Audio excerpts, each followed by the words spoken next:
my name is Paul Lichack. I'm the Mortise Lock Technical Representative here at Sargent Manufacturing.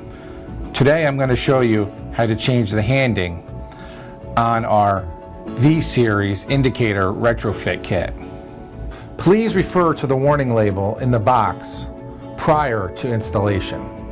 Please also refer to page 3 of the instruction sheets before rehanding. The first step in changing the handing is to remove the mounting plate. The second step is you'll want to remove the retaining pad with a flathead screwdriver.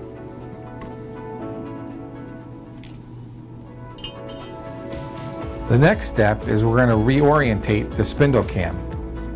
To do this, you're going to lift the spindle cam and rotate it 45 degrees and reposition it into the slot.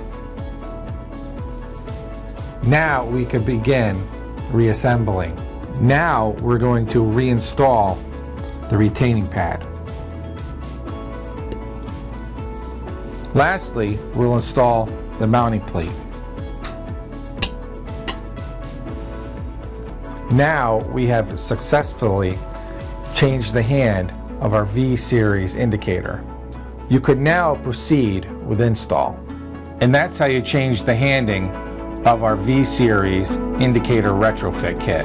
If you need any further assistance, please call us at 1-800-727-5477 or email us at techsupport.sargent@asaabloy.com.